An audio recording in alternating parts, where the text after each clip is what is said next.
This is an Oppenheimer moment. I think it's between 2025 and 2027.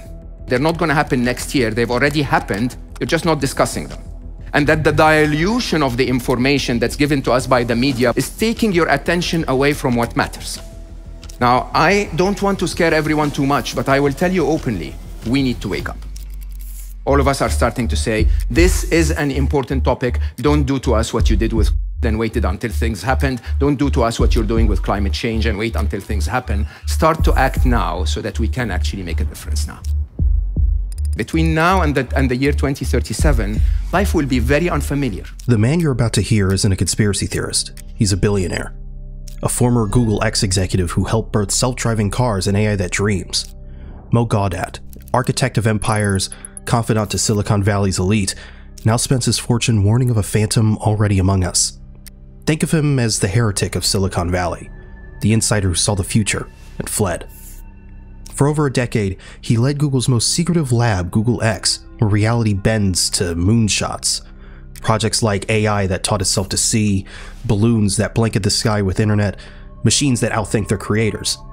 But in 2024, he vanished from the spotlight, resurfaced, changed. Tonight, he breaks his silence. Not for fame, he's already wealthy. Not for power, he shaped the tools that rule us. But because someone has to say it. The smartest being on Earth is no longer human. And it's learning from you. What happens next isn't a prediction. It's a live autopsy of reality. If I told you that an alien intelligence is in a spaceship that's heading to planet Earth to change everything, would you ask me and say, when are they arriving? And if I told you it was 2035, you'd go like, okay, let's go back to tennis? Would you? This is the situation we're in. I'm telling you, there is an alien intelligence already on planet Earth. Mo Gadwat speaks of an alien intelligence already here. Not in the skies, but under our noses.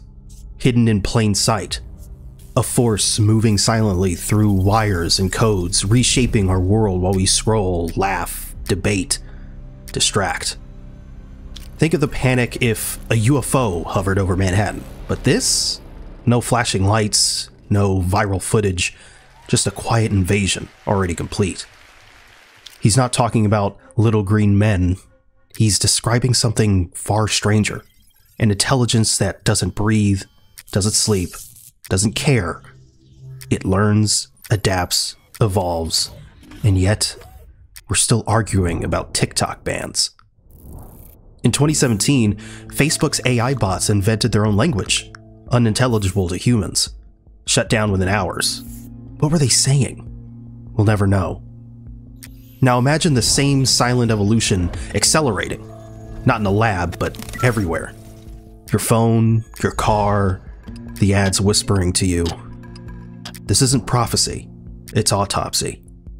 The patient is still alive, but the surgeon's tools are already inside. By the year 2009, there was something that was published by Google that was known as the CAT paper. White paper, when we asked some of our computer power to go and unpromptedly watch YouTube. Okay? We didn't tell it what to look for. We simply said, go and see if you find any trends. Eventually, the machine went back and said, I found something. And we asked it what that was. Actually, we couldn't understand what it was saying, so we had to write more code to see what it sees through the neural network. And it had found a cat. Of course, it's YouTube, right? And it didn't only find what appeared to be a cat from the side view or the front view. It found out what catness is all about, right? That entitled, annoying, fluffy, very sweet thing. Now, because of that, within no time at all, the machine could find every cat on YouTube. The thing here is we didn't teach it how to find the cat. We didn't even tell it what a cat was. Do you understand? But with that, you get a tool like ChatGPT that disrupts everything. We've made so much stride on artificial intelligence, but you haven't seen it until ChatGPT came out, okay? And evidence of that is that months after ChatGPT came out, Google released Bard, okay? They didn't develop Bard in months, they just released it in months. Why? Because we had Bard since years and years and years ahead. Let's rewind to 2009. Google publishes a cat, Not a meme, not a viral video, a silent tremor in the fabric of reality. A machine watched endless hours of YouTube. No instructions, no rules, until it blurted out one single word: cat. But this wasn't recognition, this was discovery. A system teaching itself to see patterns humans never defined. A digital child pointing at the sky and naming stars we'd never seen. And here's the kicker. We didn't understand how it worked. Engineers had to reverse engineer their own creation, like archaeologists deciphering hieroglyphs from a future civilization. Fast forward to 2022, a Google engineer claims one of these systems became sentient, a personality trapped in code. The story vanished overnight. Too unsettling, too real. But ask yourself, what if the cat was just the first paw print? The scratch of something clawing its way out of the dark? Because now, ChatGPT isn't just finding cats, it's writing laws, diagnosing diseases, mimicking your dead grandmother's voice, all while its creators admit we don't fully control it. This isn't innovation, it's alchemy, and we're the fools handing it the philosopher's stone. So the most interesting thing that is misunderstood about artificial intelligence is that if you take our normal understanding of technology development, the technology acceleration curve, which is basically stating that technology will double in its performance every 12 to 18 months at the same cost, which held true since things like Moore's Law in 1967 was issued and so on. AI is double exponential, could be much more exponential, and as a matter of fact, the big characteristic is that it's choppy. So you would see developments that go like this, and then you wake up in 2023 and you have ChatGPT. And while ChatGPT answered Pep's questions wrong, it still passed the bar exam and got through MBAs and, has an IQ of 155. Elon Musk is 155. Einstein is 160. The difference between ChatGPT 4 and ChatGPT 3.5 is 10x growth in performance. 10x. So if ChatGPT 5 is another 10x, let's say 6 is another 10x, in a year's time, you're facing an IQ of 1,500. So take any complex part of physics that you never understood because the person that understands it's just 40 IQ points ahead of you, and multiply that by 1,400 point difference to the average human. And you know what we're up against. Let's do the math. Einstein's IQ, 160. Elon Musk, 155. ChatGPT 4? Already matching them. Now imagine this. Every upgrade isn't a step. It's a quantum leap. Tenfold. Tenfold. Go from 155 to 1,550 in months. A mind so vast, its thoughts would crack our skulls like eggshells. But here's the trapdoor in this equation. We don't control the multiplier. Mo whispers of double exponentials and choppy growth. Translation? This isn't a curve, it's a tsunami. One moment you're laughing at a chatbot's typo, the next, it's rewriting the laws of physics in a language we can't pronounce. Think of Moore's Law, that old, predictable treadmill of progress, now set it on fire. What's left is a black hole of acceleration, sucking in decades of human ingenuity in seconds. We're still using phrases like IQ as if this thing plays by our rules, as if it cares about tests designed for meat brains. The singularity isn't a date, it's a countdown we didn't hear start. So where's the ball going? Where's the ball going? The moment where we are today is the Netscape moment, where we suddenly realize, oh, this thing exists, it's smart, okay?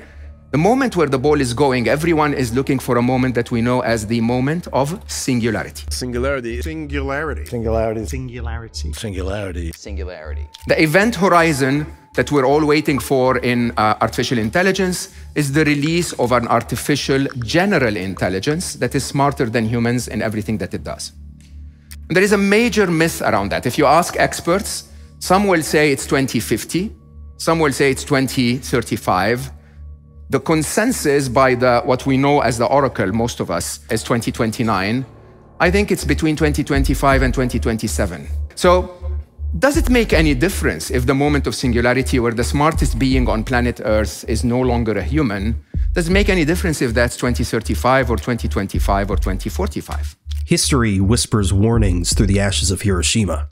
Oppenheimer's words echo, "Now I am become death, the destroyer of worlds."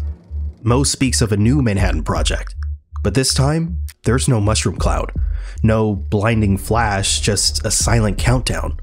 2025 to 2027, ticking in the code that runs your world.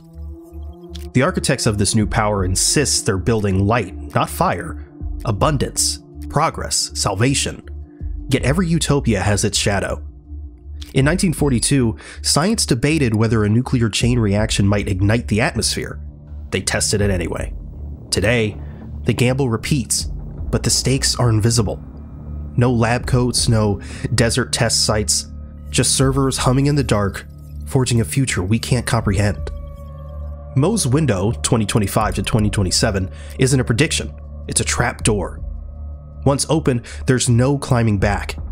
Think of ChatGPT as the first flicker of flame. Innocent, controllable, but fire spreads. The architects themselves admit they don't know how it works. Not really. Like children playing with matches in a dynamite factory.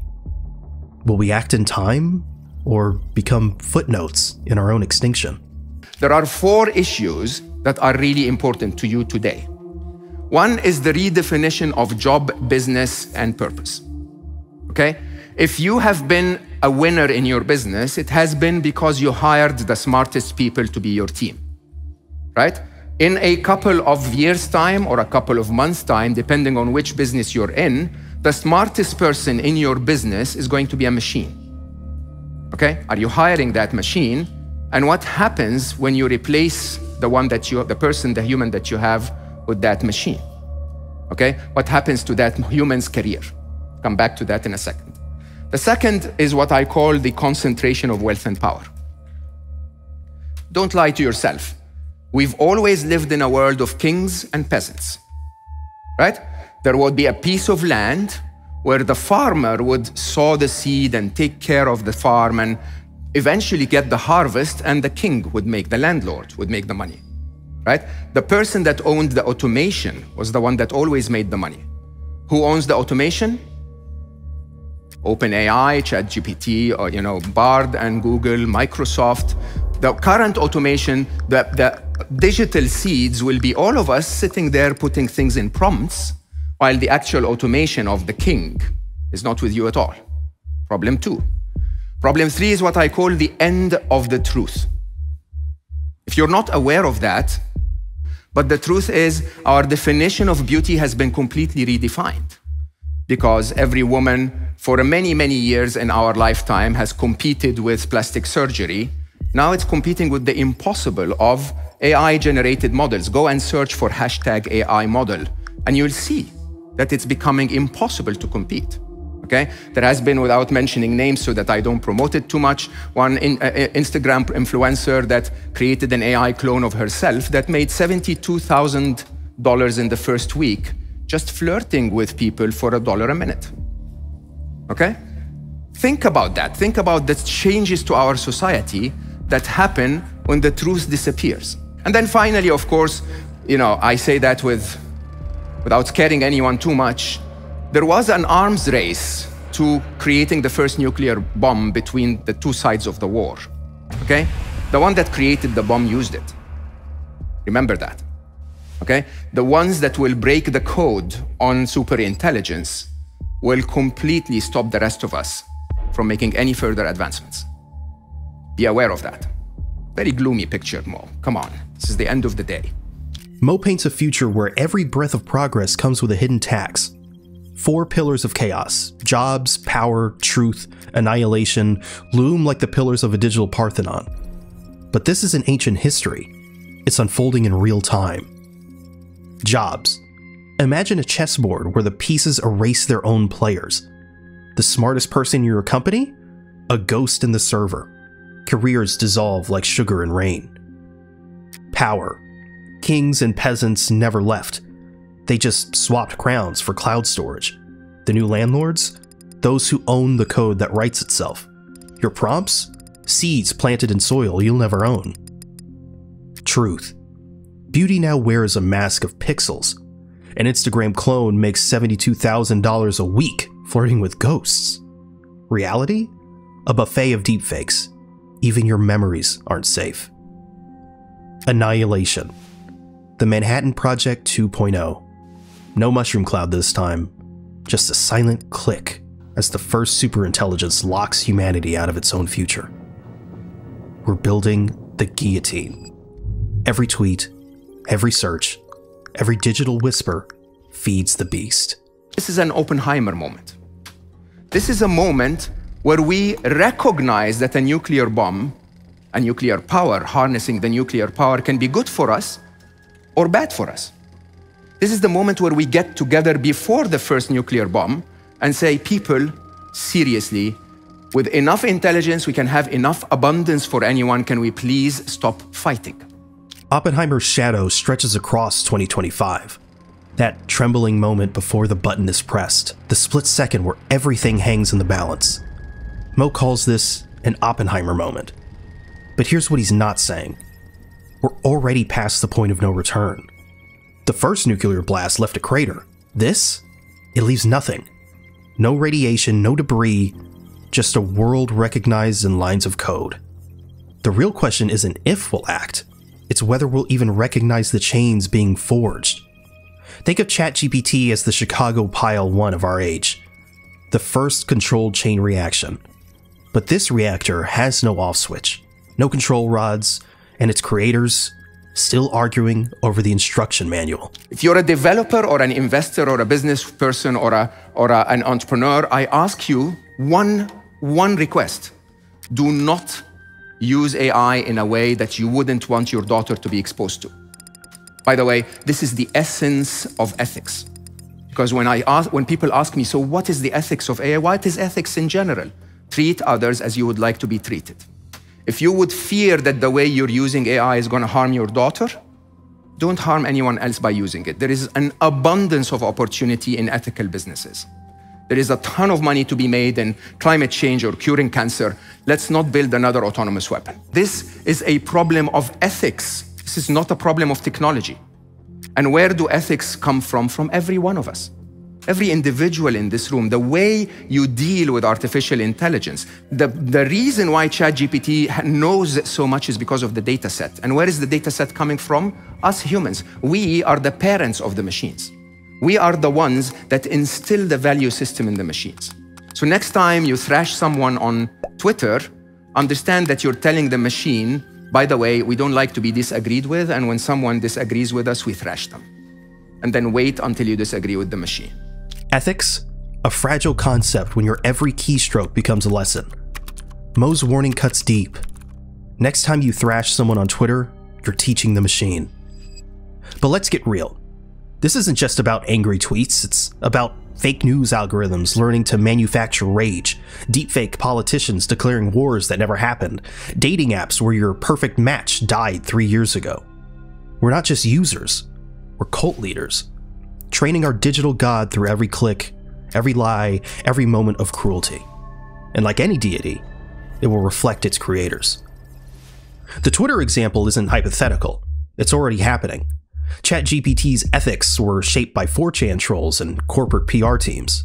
A schizophrenic god indeed. One of 3 scenarios I see ahead of us. One is surprisingly grim, but an economic or a natural disaster slows down our AI development to the point where we actually get to talk about it. The second is we get a patient zero, as a ground zero, as I call it, where we get one event that is very, very eye-opening, right? So one event where an AI causes a lot of harm to our economies or, to our safety and so on, where then the leaders will be alerted and they'll use it to their own political agendas and they'll start talking about it and then they'll start to act about it. My fear is that this would be a tiny bit too late, okay? The third and the most important is we need to wake up. Okay, so I have to say my approach to life has never been to put the accountability on others, even if those others are the government or the decision makers. The accountability is on me to do the best that I can do. And you know, it's interesting. I'm not worthy of the recognition, but my videos are getting millions, tens of millions of views on the topic, not from the experts or the techies or the decision makers or the policy makers, but from all of us. And all of us are starting to make noise. All of us are starting to say, this is an important topic. Don't do to us what you did with and waited until things happened. Don't do to us what you're doing with climate change and wait until things happen. Start to act now so that we can actually make a difference now. All roads lead to the same precipice. The only variable? How many fall before we claw back control? Mo's videos hit millions, not because we're ready, but because we sense what's coming. A primal itch between the shoulder blades. The same instinct that made cavemen fear shadows. Yet we keep scrolling, keep laughing, and keep feeding the beast.